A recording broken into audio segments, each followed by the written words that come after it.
बोल शंकर भगवान की जय हो। शिव भोले भंडारी शरण हम आए तिहारी।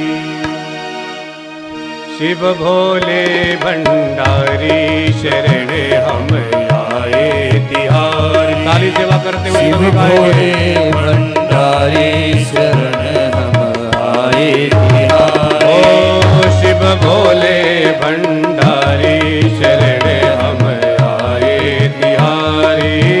शिव भोले भंडारी शरण हम आए तिहारी। आए तिहारी भोले शरण तिहारी। आए तिहारी भोले शरण तिहारी। आए तिहारी भोले शरण तिहारी। आए तिहारी भोले शरण तिहारी। शिव भोले भंडारी शरण हम आए तिहारी।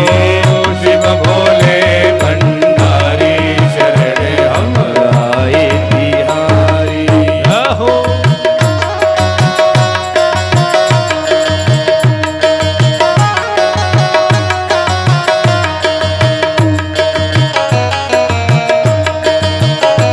एक बार सभी दोनों हाथ उठा करके बोलिए शंकर भगवान की जय हो।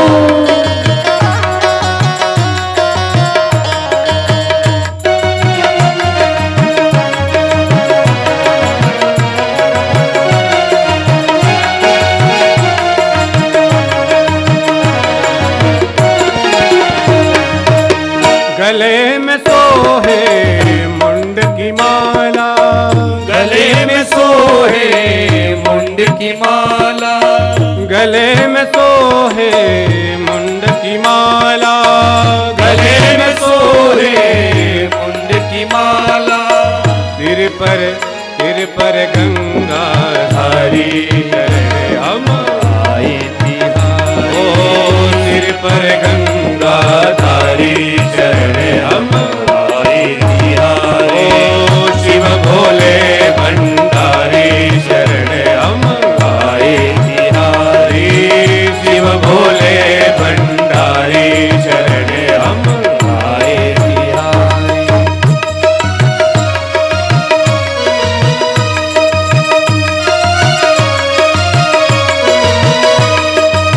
बोलिए उमापति महादेव की जय हो।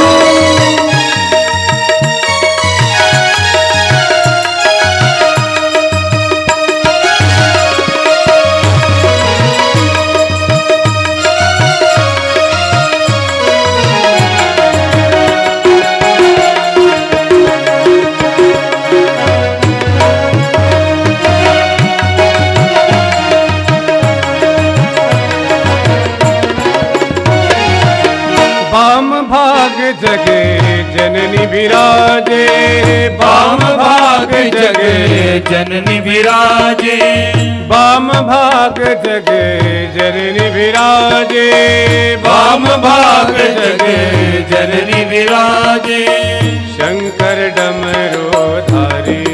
ओ शंकर डमरू धारी शरण हम आए तिहारी।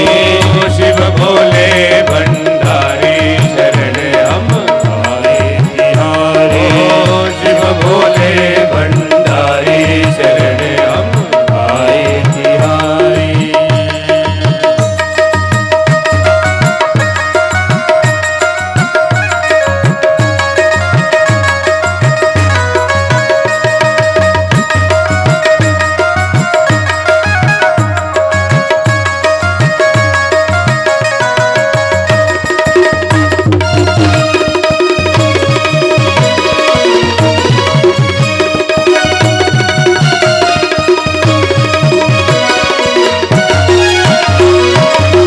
अर्ध चंद्र मस्तक पे सोहे।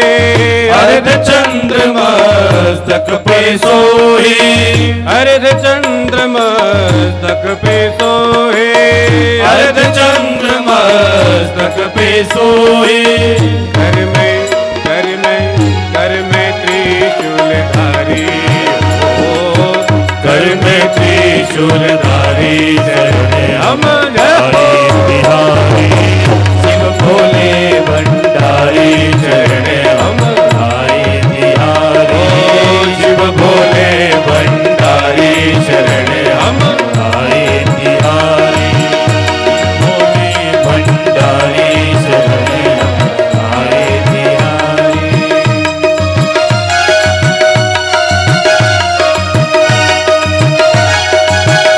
हरि बोल।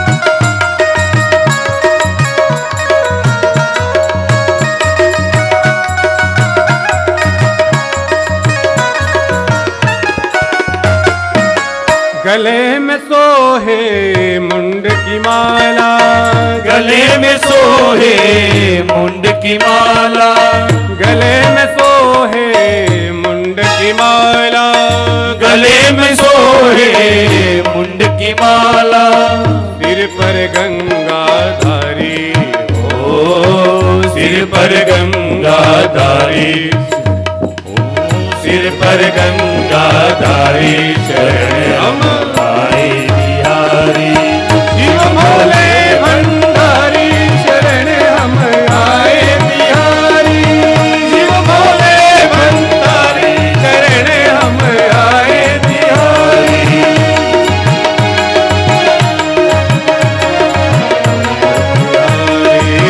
शिव भोले भंडारी शरण आए बिहारी शिव भोले भंडारी शरण हम आए बिहारी शिव भोले भंडारी शरण हम आए बिहारी शिव भोले भंडारी शरण हम आए बिहारी शिव भोले भंडारी शरण हम आए बिहारी।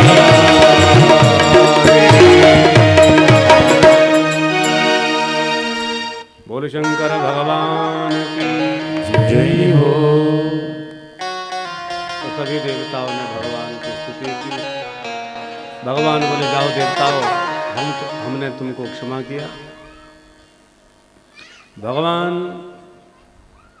शंकर ने देवताओं को क्षमा किया, परंतु देवता बोले महाराज ऐसी बात नहीं बनेगी। भगवान बोले तो देवता बोले महाराज पहले आप चल करके उस यज्ञ को सफल कीजिए। भगवान भोलेनाथ बोले भाई देवताओं देखो हमें यज्ञ में जाकर के क्या करना है, क्योंकि उस यज्ञ में हमारा तो कोई स्थान है नहीं, हमें कुछ मिलने वाला है नहीं, तो हम क्या करेंगे। सारे देवताओं ने हाथ जोड़ करके एक स्वर में कहा प्रभु हम आज आपको वचन देते हैं कि आज के बाद जितने भी यज्ञ होंगे उस यज्ञ में जो शेष सामग्री बचेगी वो सब आपका ही भाग होगा। भगवान शंकर प्रसन्न हो गए और देवताओं के साथ कैलाश पर्वत से उतर करके सीधा हरिद्वार कनखल में आए। भगवान भोलेनाथ ने देवताओं से कहा भाई देखो देवताओं यज्ञ तभी सफल माना जाता है जब यजमान के हाथ से पूर्णाहुति होती है। इसलिए लाओ यजमान को लाओ, पूर्णाहुति करनी है। देवता बोले महाराज यजमान को कहाँ से लाए, धड़ ये पड़ा है और गर्दन यज्ञ कुंड में वीरभद्र ने स्वाहा कर दी।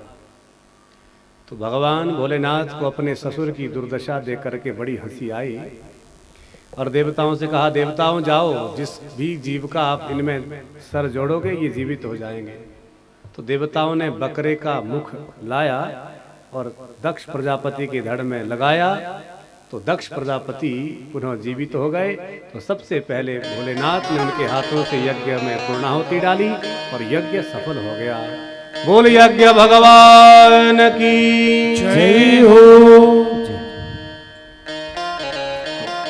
प्रजापति दक्ष हाथ जोड़ करके भगवान भोलेनाथ के पास में आया और हाथ जोड़ करके भगवान की स्तुति करने लगा। प्रभु भोलेनाथ मुझसे बहुत बड़ा अपराध हो गया था और आपने बहुत अच्छा किया जो मुझे दंड दिया, क्योंकि मैं बहुत उदंड हो गया था। और कहते हैं प्रजापति दक्ष, प्रभु दंड उसी को ही दिया जाता है जिससे हम प्रेम करते हैं अथवा जिसको हम अपना मानते हैं। मान लीजिए जैसे आपने रास्ते में 2-4 बालकों को खेलते हुए देखा, आप कहीं से आ रहे थे या जा रहे हैं, तो आपने उनको खेलते हुए देखा, वो थोड़ी सी उदंडता कर रहे थे, उपद्रव कर रहे थे, तो पहले तो देखते ही मन में विचार आता भी देखो बड़ा उत्पात कर रहे हैं, इनको रोकना चाहिए। फिर मन में विचार आता है भगवान जाने किसके बच्चे होंगे, हमें क्या लेना देना, अपने रास्ते से निकल गए। परंतु अचानक उनमें यदि कोई अपना ही बेटा दिखाई दे दे तो क्या होगा, मन में बड़ा भारी क्रोध आएगा, हम चाह करके सीधा उसको पकड़ेंगे और एक आधा लगा भी देंगे, क्योंकि उसको हम अपना मानते हैं। तो प्रजापति दक्ष कहता है, प्रभु प्रत्येक जीव आपके उदर के बालक हैं और मैं भी उनमें से एक आपका बालक हूं। मुझसे उदंडता हुई, मैं थोड़ा उदंड हो गया था, सो आपने मुझे ठीक करने के लिए दंड दिया, तो आपने बहुत अच्छा किया। और दंड उसी को दिया जाता है जिसको हम अपना मानते हैं, जिससे हम प्रेम करते हैं। तो आपने मुझे अपना समझा, आप मुझसे प्रेम करते थे तभी तो दंड दिया। और दूसरी बात प्रभु, जैसे कोई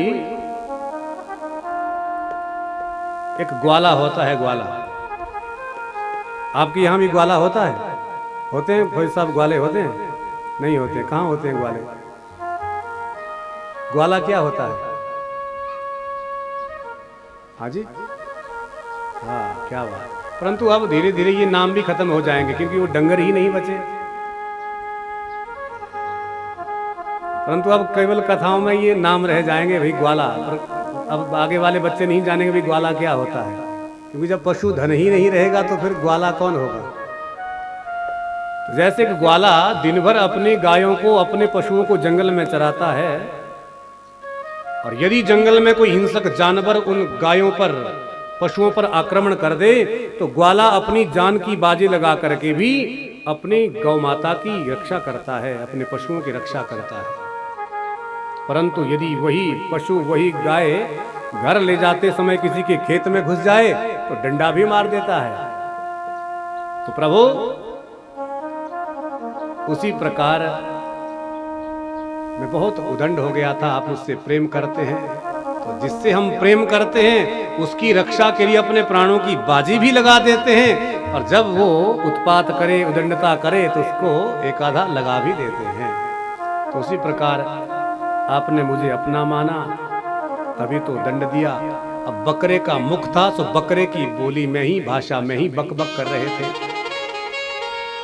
तो पिता की दुर्दशा देख करके भगवान भोलेनाथ को बड़ी हंसी आई, और इसीलिए कहते हैं ना, भगवान शिव के जो भक्त होते हैं, गण होते हैं, वो बम बम करते हैं, बम बम जाते।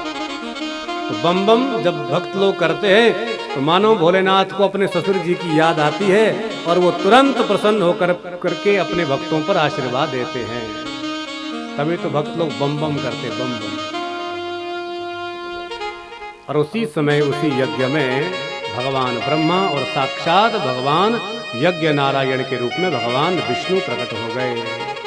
वो लक्ष्मी नारायण भगवान की जय हो।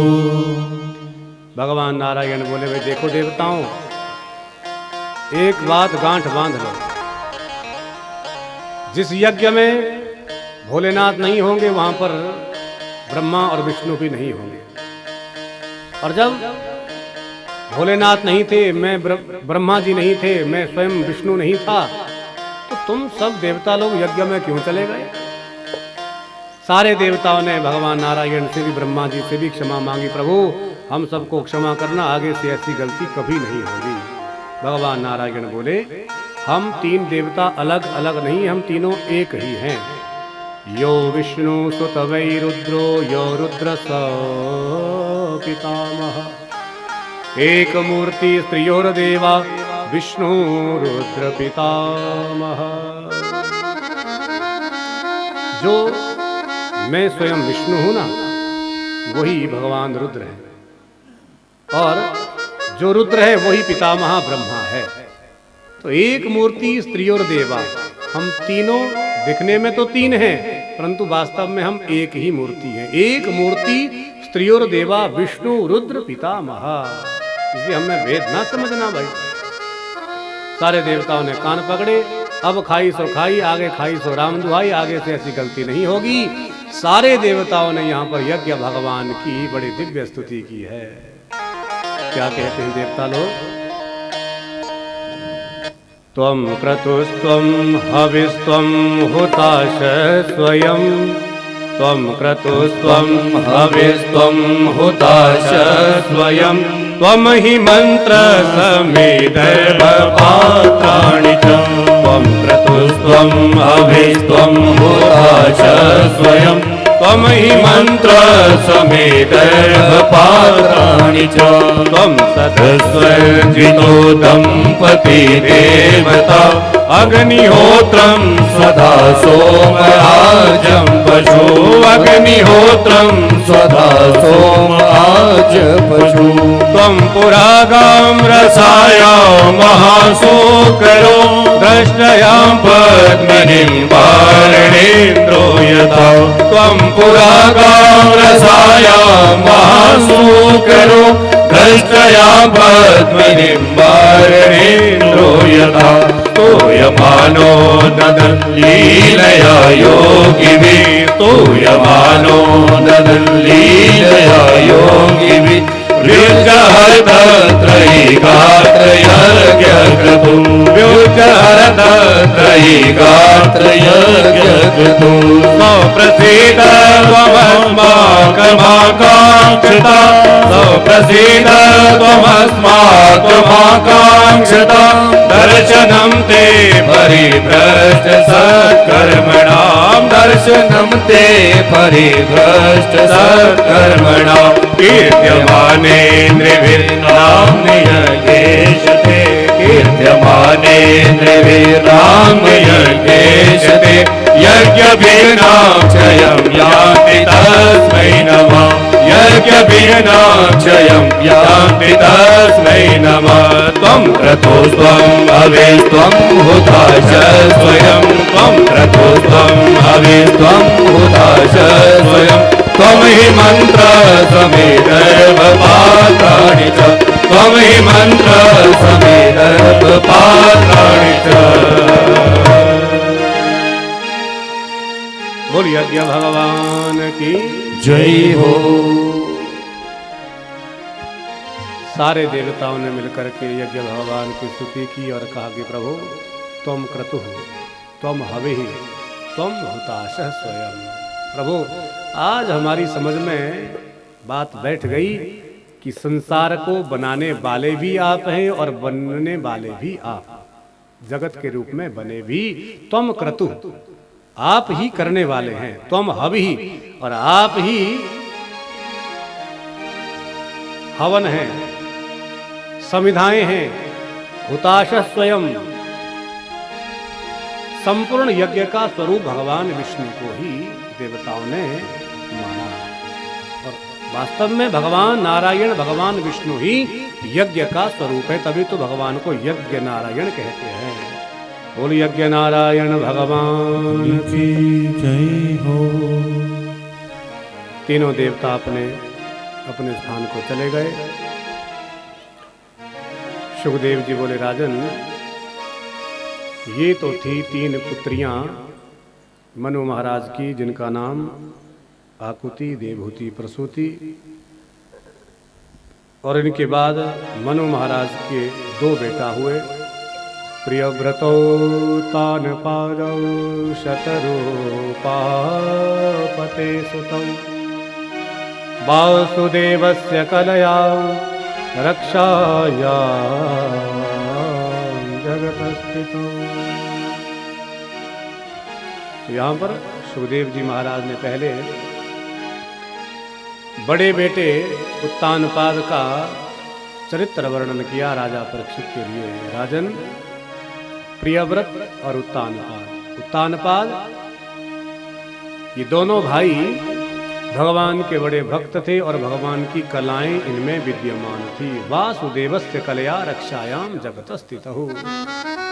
तो उत्तानपाद राजा की एक पत्नी है जिनका नाम सुनीति। घर में संतान नहीं है। एक दिन शिकार खेलने जंगल गए, दूसरे राज्य की सीमा में पहुंच के, दूसरे राजा की सीमा में, और वहां पर एक राजा की कन्या को देखा, सो हरण करके महल में ले आए, रानी बना करके रख दिया। जब कुछ दिन महीने बीते तो छोटी रानी जिनका नाम सुरुचि है, सुरुचि ने कह दिया महाराज निर्णय कर लो महल में किसको रखोगे, बड़ी रानी को या छोटी को। तो राजा छोटी से ज्यादा प्रेम करते थे, तो बड़ी को महल से बाहर एक कुटिया बनाई, तो बड़ी रानी सुनीति वहां रहने लगी। समय बीता, एक दिन एक दासी ने सूचना दी, महाराज बधाई हो, आपकी जो बड़ी रानी सुनीति है ना वो गर्भवती है। उतानपाद राजा सुनकर बड़े प्रसन्न हुए, भी देखो घर में पहले तो संतान थी ही नहीं, अब बड़ी रानी गर्भवती हो गई, भगवान की बड़ी कृपा। 2-3 महीने जैसे ही बीते तो एक दासी ने सूचना फिर दी, महाराज आपको बधाई हो, आपकी छोटी रानी भी गर्भवती है। अरे राजा उतानपाद सुनकर के बड़े प्रसन्न हो गए, भाई देखो भगवान के घर में देर है पर अंधेर नहीं है। पहले घर में एक भी बेटा नहीं था, अब तो देखो बड़ी रानी भी गर्भवती है और छोटी रानी भी गर्भवती है। समय बीता, परंतु सुनीति मैया ने 9 महीने तक धर्मशास्त्रों का अध्ययन किया, खूब रोज सुबह उठ करके भगवान की पूजा अर्चना करती, सत्संग में जाती, नीति का पाठ करती। परंतु सुरुचि ने ऐसा एक भी काम नहीं किया, मन मर्जी का काम किया, जो अच्छा लगा वो किया। और 9 महीने बाद जब सुनीति माता के गर्भ से बालक ने जन्म लिया तो बड़ा ही धर्मनिष्ठ, धर्मात्मा, भगवान का परम भक्त बालक प्रकट हो गया, जिसका नाम ध्रुव रखा गया। बोलिए ध्रुव जी महाराज की जय हो। 2-3 महीने जैसे बीते, छोटी रानी ने भी बालक को जन्म दिया और नाम रखा उत्तम। धीरे धीरे दोनों बालक बड़े हो गए। लगभग जब 5 वर्ष की आयु में दोनों बालक पहुंचे तो एक दिन की बात, राजा अपने सिंहासन पर बैठे हैं और दोनों बालक सामने आंगन में खेल रहे थे। तो खेल ही खेल में छोटी रानी का बेटा उत्तम चढ़ कर के आया और पिता की गोद में बैठ गया। अब जब ध्रुव जी ने देखा तो ध्रुव जी को लगा, भाई पिताजी की गोद में मेरा भैया, छोटा भैया बैठा है, तो क्यों ना मैं भी बैठ जाऊं।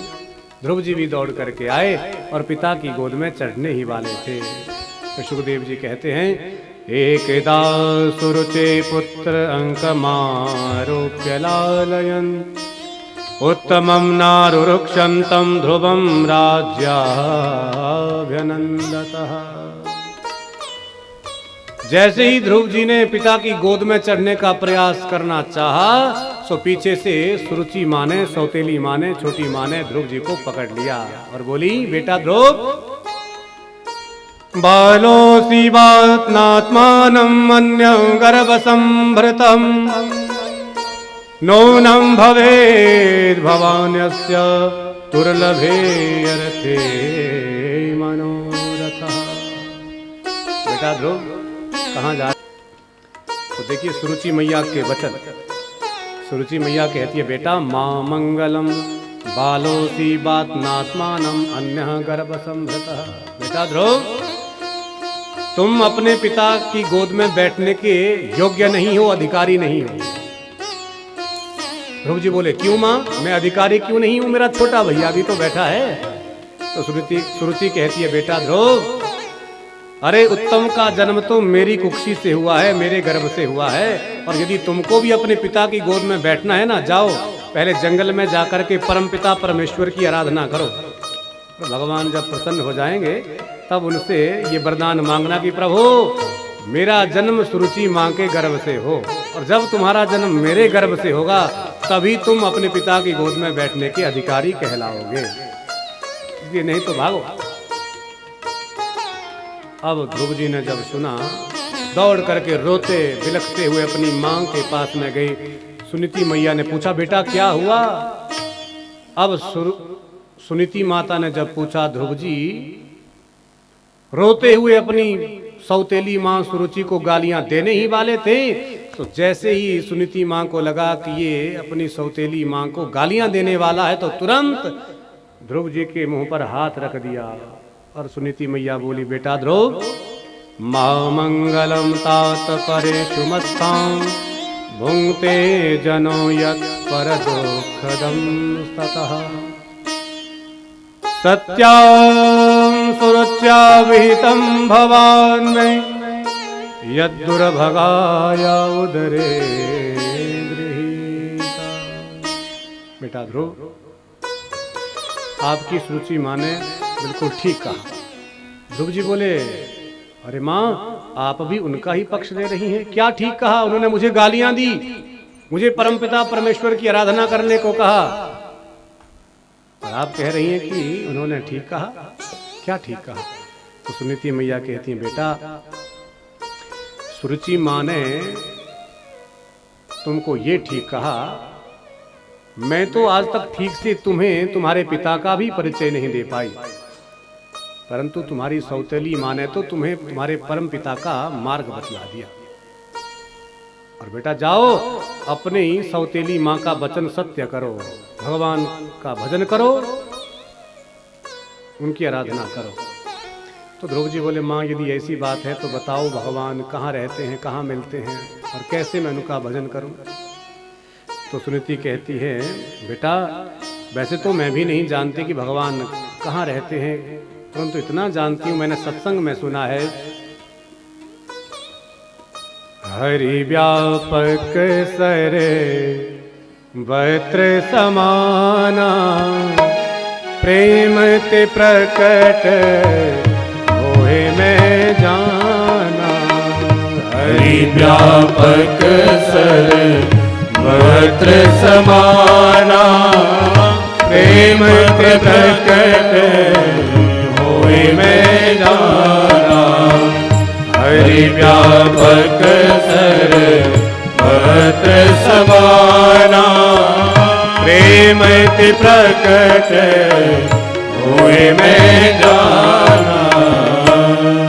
बेटा वो भगवान इस संसार के कण कण में है, अणु अणु में है।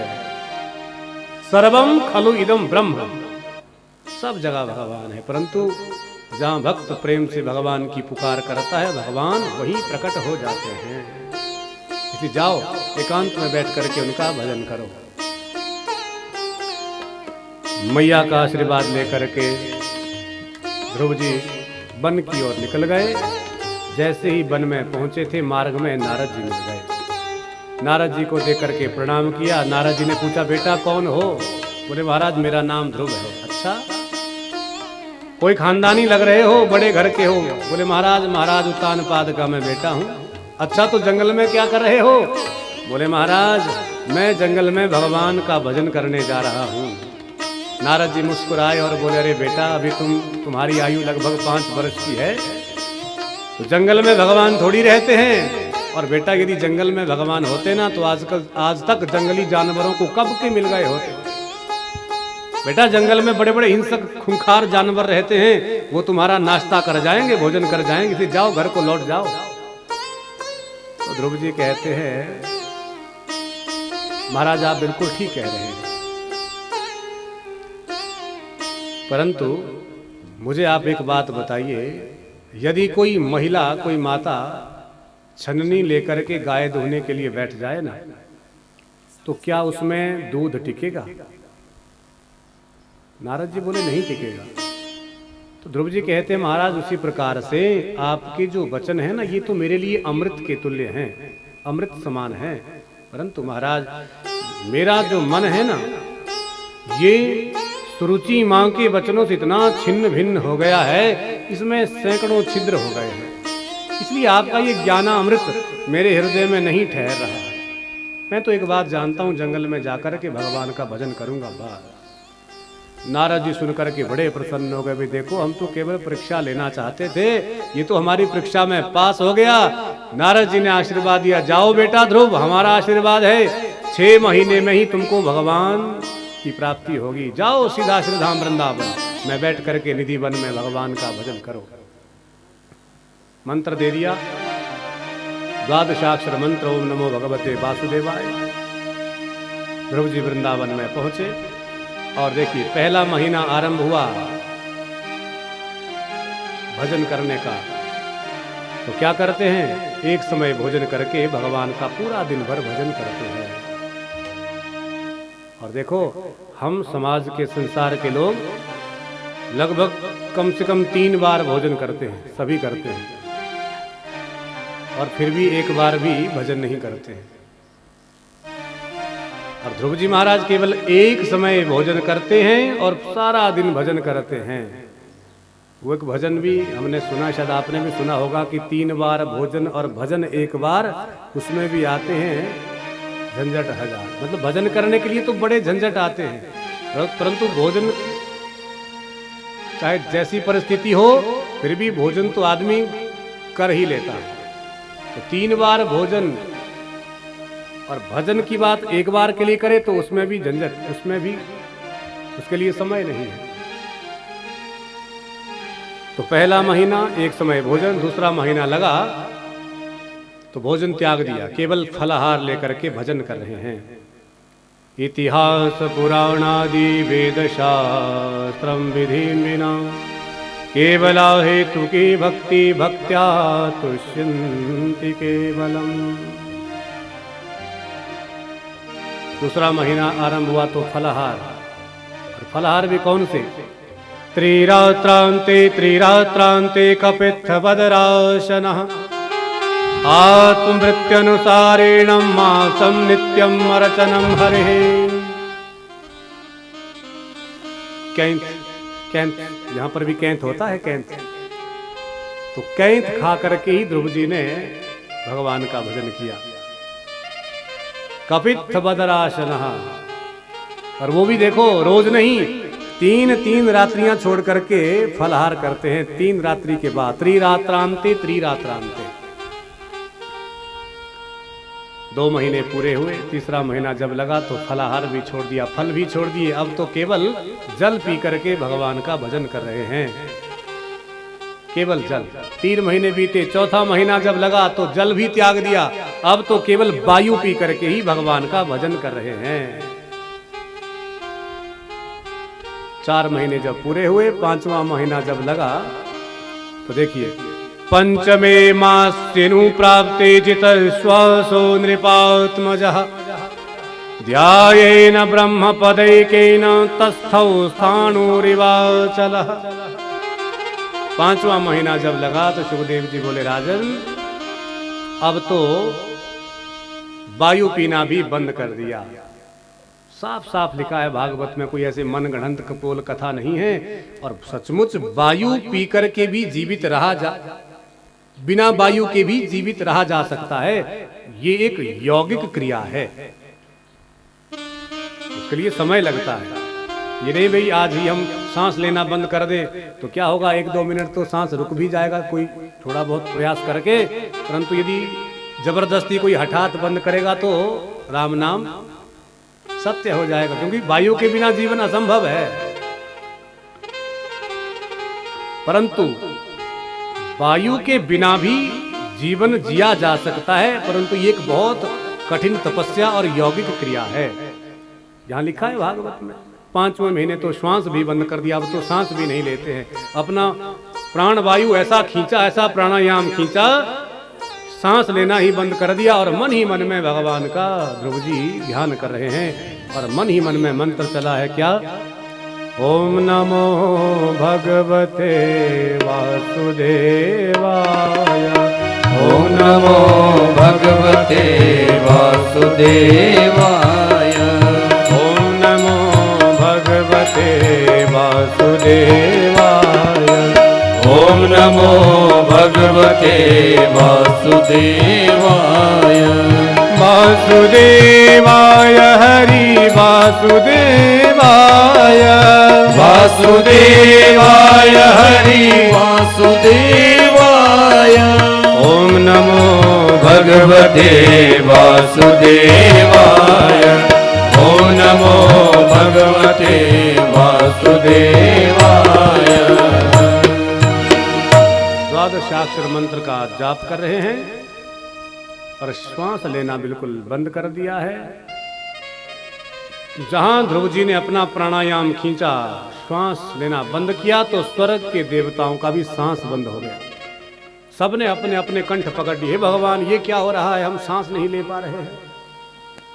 सारे देवता भागे भागे ब्रह्मा जी के पास गए। महाराज रक्षा करो। ब्रह्मा जी बोले क्या हुआ देवताओं? बोले महाराज हम नहीं जानते, परंतु इतना जानते कि हम सांस नहीं ले पा रहे हैं। ब्रह्मा जी बोले देवताओं जो स्थिति तुम्हारी वही मेरी भी, मैं भी सांस नहीं ले पा रहा हूं।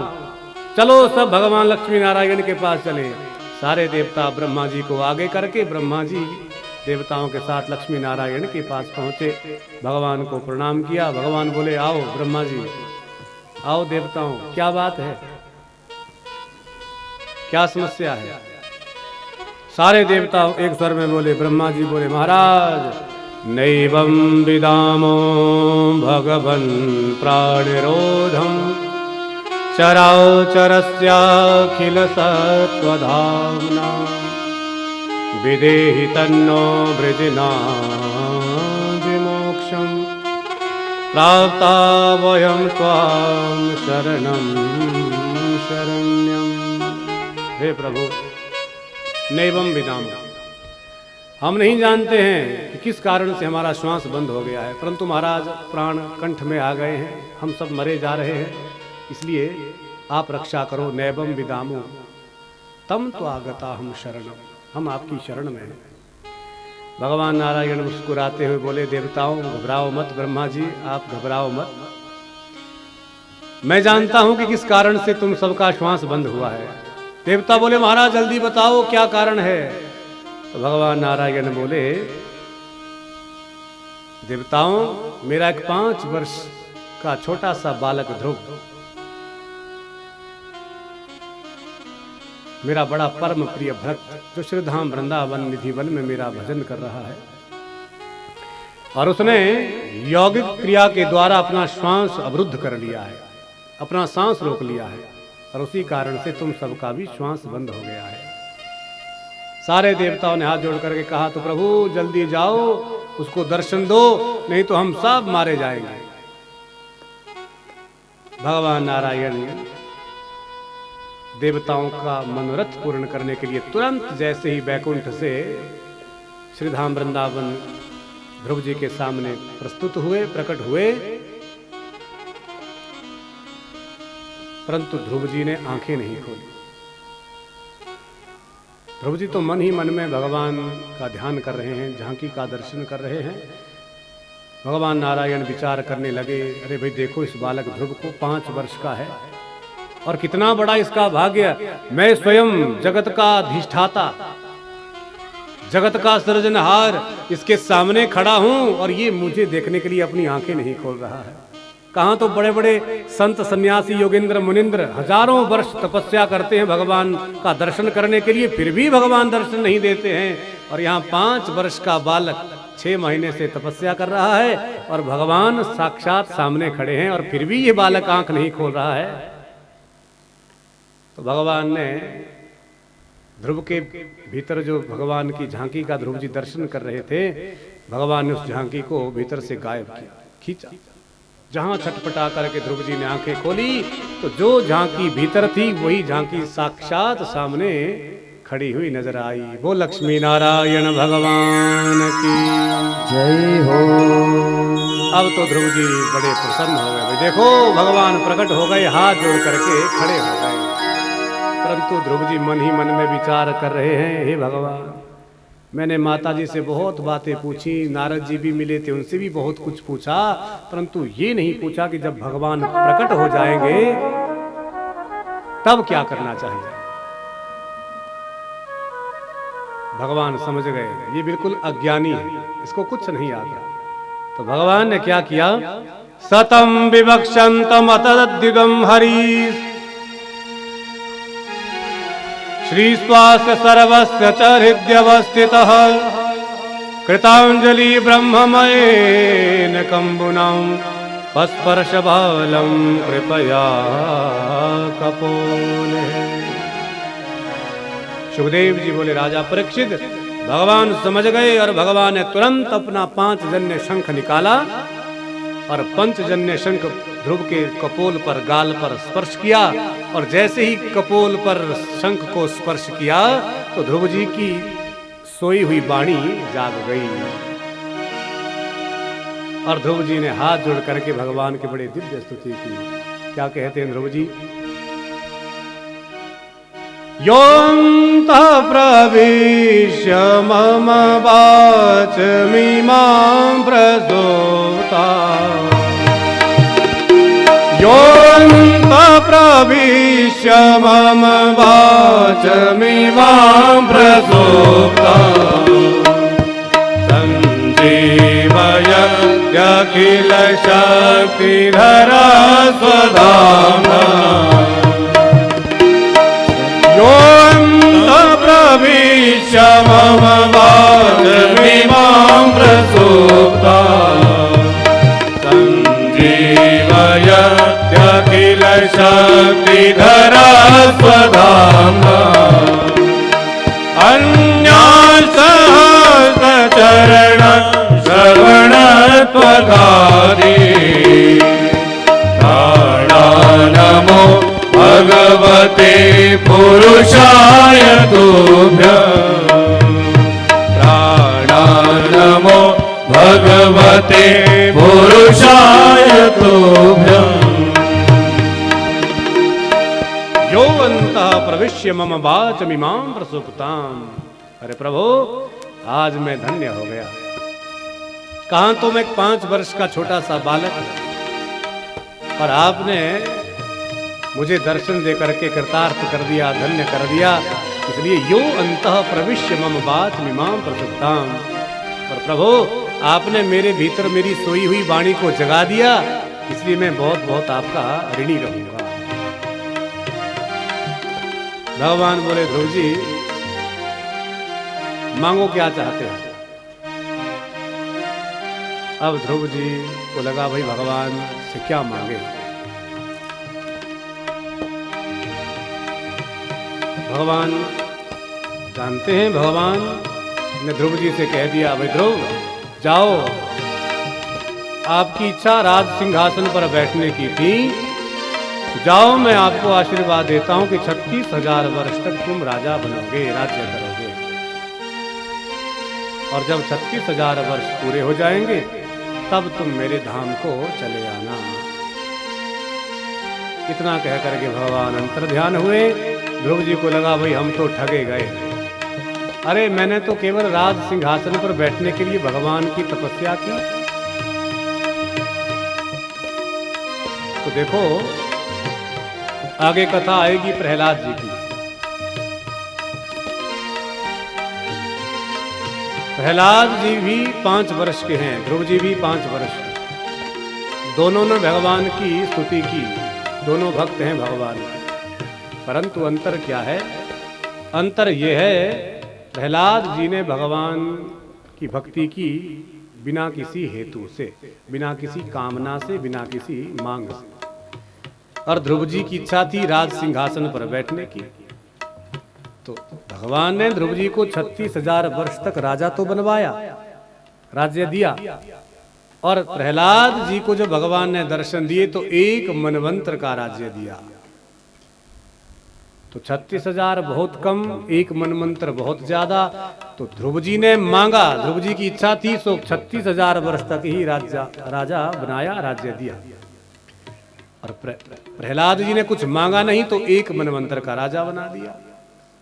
तो इसलिए इसका तात्पर्यार्थ यह है कि जो भगवान से मांगता है वो घाटे में रहता है, और जो भगवान से कभी कुछ मांगता नहीं है वो फायदे में रहता है। क्योंकि भगवान जगत के आधार हैं, जगत के बनाने वाले हैं। वो यदि अपनी इच्छा से कुछ हमको देना चाहें तो ना जाने वो अपनी बुद्धि से, अपनी इच्छा से क्या दे दे। और यदि हम कुछ भगवान से, हमारी मांगने की इच्छा मांग करके हम कुछ भगवान से चाहेंगे तो फिर भगवान उतना ही देंगे जितना हम मांगेंगे। तो इसलिए भगवान से कभी कुछ मांगो मत, जो भगवान की इच्छा हो भगवान न जाने क्या दे दे। तो ध्रुव जी ने भगवान को प्रसन्न किया। जब राजा उत्तानपाद को पता चला तो बैंड बाजा लेकर के, हाथी घोड़े लेकर के ध्रुव जी का बड़ा खूब स्वागत किया। और सुनीति माँ ने जब अपने बेटे को हृदय से लगाया तो बड़े जोर से रोने लगी। क्यों भाई, आज मैं पुत्रवती कहलाने की योग्य हुई हूं। देखो, जन्म तो सभी अपने बेटियों को देते हैं संसार में, परंतु किसी के बेटे यदि कहीं डाकू बन जाए, कोई आतंकवादी बन जाए, कोई दुष्ट दुराचारी हो जाए ना, है तो वो भी बेटे, परंतु वो क्षण क्षण में, पद पद में माता पिता को अपमानित करते रहते हैं। परंतु किसी का बेटा कोई बड़ा भक्त विद्वान या बड़ा कोई नामी ग्रामी पद पर पहुंच जाए ना, बड़े पद पर, तो सब माता पिता को प्रसन्नता होती है, देखो हमारा बेटे ने हमारा नाम रोशन कर दिया। तो इसलिए सुनीति माँ भी आज विचार कर रही हैं कि वास्तव में मैं आज पुत्रवती हुई हूं। इसलिए कहते हैं, पुत्रवती जुबती जग सोई, पुत्रवती जुबती जग सोई, पुत्रवती जुबती जग सोई, पुत्रवती जुबती जग सोई। रघुपति भगत जासु सुत होई, रघुपति भगत जासु सुत होई, पुत्रवती जुबती जग सोई, पुत्रवती जुबती जग सोई। वास्तव में उसी मां को पुत्रवती कहलाने का अधिकार संसार में प्राप्त है, जिसके पुत्र की प्रीति भगवान के चरणों में हो। बोल गोविंद भगवान की जय हो। तो ध्रुव जी महाराज ने 36,000 वर्ष तक राज्य किया। एक बार की बात, इनके छोटे भाई उत्तम का झगड़ा यक्षों से हो गया और यक्षों ने इनको मार दिया। ध्रुव जी को बड़ा क्रोध आया, तलवार लेकर के हजारों यक्षों को मौत के घाट उतार दिया। विधाता ब्रह्मा आए, अरे बेटा ध्रुव क्या कर रहे हो, आपने भगवान की तपस्या की है, भगवान को प्रकट किया है, आप ऐसा अनर्थ मत करो, हिंसा मत करो। तो जहां ब्रह्मा जी ने रोका, ध्रुव जी ने युद्ध बंद कर दिया, रोक दिया। तो राजा परीक्षित जी ने सुखदेव जी से पूछा, महाराज एक बात समझ में नहीं आई, अरे भगवान कितने बड़े भक्त होकर के ध्रुव ने यक्षों को क्यों मारा, क्यों हिंसा की? तो सुखदेव जी कहते, राजन इसका कारण एक है, ध्रुव जी भक्त तो थे, परंतु ध्रुव जी के अंदर विवेक नहीं था। विवेक मतलब, विवेक कहां से आएगा? ज्ञान से। भक्ति एक अलग विषय है, विवेक ज्ञान एक अलग विषय है। तो ध्रुव जी ने कभी सत्संग किया नहीं था, तो इसलिए बिना सत्संग के विवेक कभी नहीं आ सकता है। इसलिए बिनु सत्संग विवेक न होई, बिनु सत्संग विवेक न होई, बिनु सत्संग विवेक न होई। राम कृपा बिनु सुलभ न सोई, राम कृपा बिनु सुलभ न सोई, बिनु सत्संग विवेक न होई, बिनु सत्संग विवेक न होई। बिना सत्संग के विवेक की उत्पत्ति नहीं हो सकती है। तो इसीलिए ध्रुव जी ने यक्षों को मारा। जब पितामह, जब ब्रह्मा ने रोका तो युद्ध रोक लिया। जब 36,000 वर्ष पूरे हुए तो भगवान ने अपने 4 पार्षदों को विमान लेकर के भेजा, जाओ ध्रुव को विमान में बैठा करके हमारे धाम ले आओ।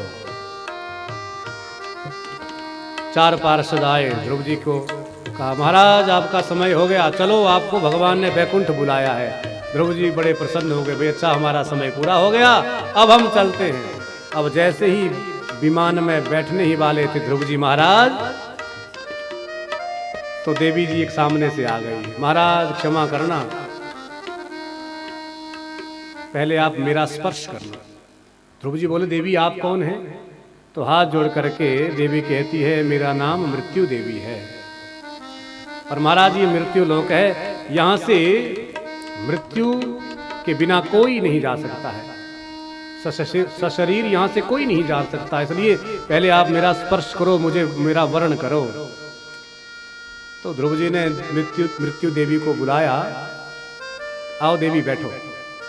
तो हाथ जोड़ करके सिर झुका करके मृत्यु देवी विमान के पास में ही बैठ गई।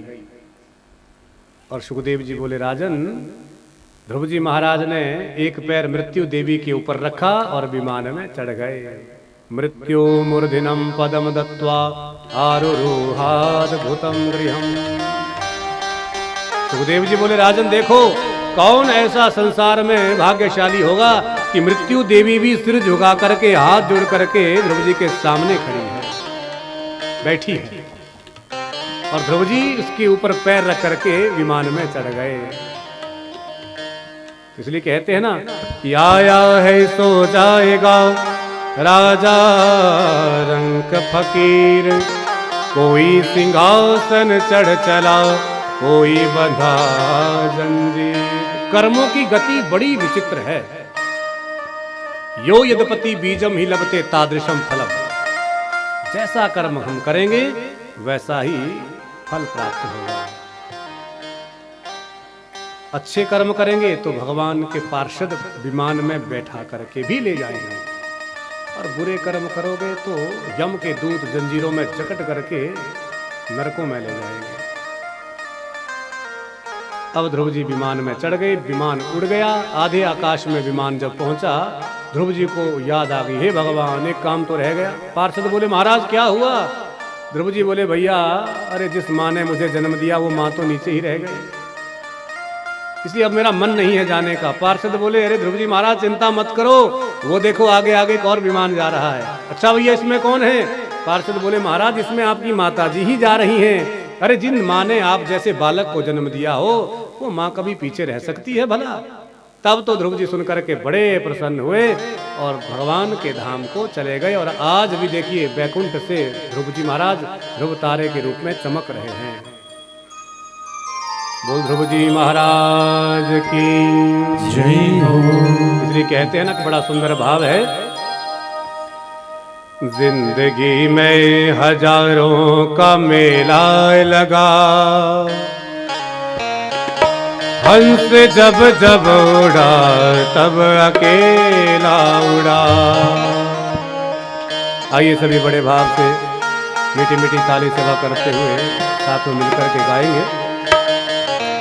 जिंदगी में हजारों का मेला लगा, जिंदगी में हजारों का मेला लगा, हंस जब जब उड़ा तब अकेला उड़ा, हंस जब जब उड़ा तब अकेला उड़ा। जिंदगी में हजारों का मेला लगा, जिंदगी में हजारों का मेला लगा, हंस जब जब उड़ा तब अकेला उड़ा, हंस जब जब उड़ा तब अकेला।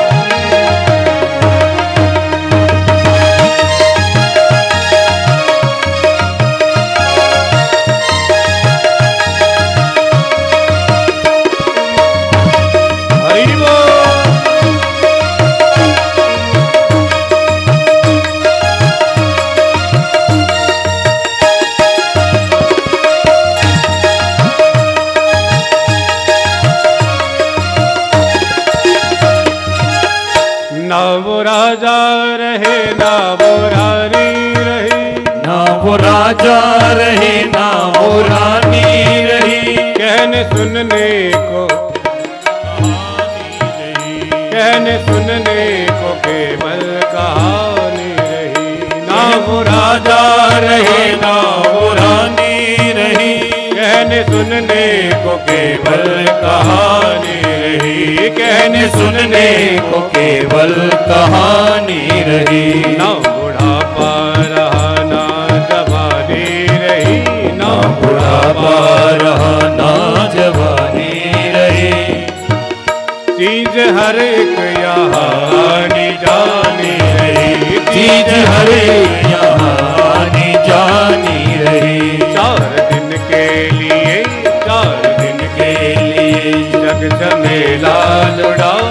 4 दिन के लिए जब झमेला उड़ा, हंस जब जब उड़ा तब अकेला उड़ा, हंस जब जब उड़ा तब अकेला उड़ा। जिंदगी में हजारों का मेला लगा, जिंदगी में हजारों का मेला लगा, हंस जब जब उड़ा तब अकेला उड़ा, हंस जब जब उड़ा तब अकेला उड़ा।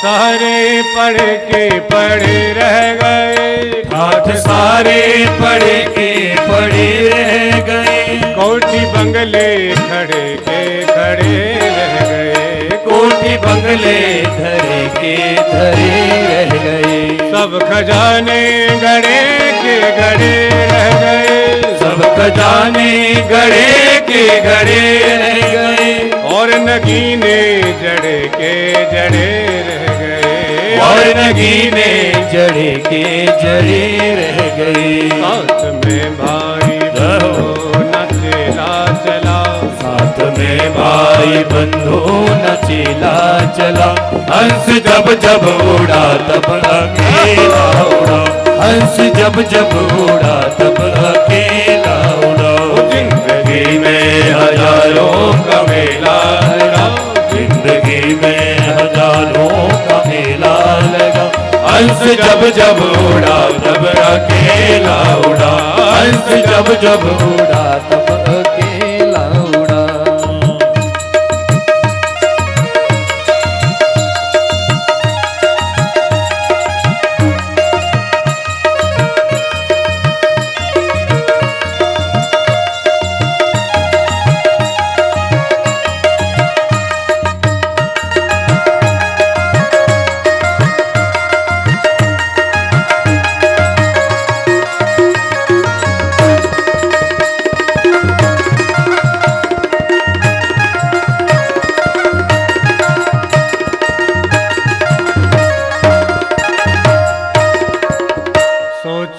सोच ले अपने अंजाम को, सोच ले अपने अंजाम को, प्रेम रस पान कर छोड़ और काम को, प्रेम रस पान कर छोड़ और काम को, भजले मोहन कन्हैया तू श्री राम को, भजले मोहन कन्हैया तू श्री राम को, पैसा कौड़ी लगे ना कहीं काम को, पैसा कौड़ी लगे ना कहीं काम को, नाम जप के लिए तुमको चोला मिला, नाम जप के लिए तुमको चोला मिला, हंस जब जब उड़ा तब अकेला उड़ा, हंस जब जब उड़ा तब अकेला उड़ा। जिंदगी में हजारों का मेला लगा, जिंदगी में हजारों का मेला लगा, हंस जब जब उड़ा तब अकेला उड़ा, हंस जब जब उड़ा तब अकेला उड़ा, हंस जब जब उड़ा तब अकेला उड़ा, हंस जब जब उड़ा तब अकेला उड़ा, हंस जब जब उड़ा तब अकेला उड़ा। बोल वृंदावन बिहारी लाल जय हो।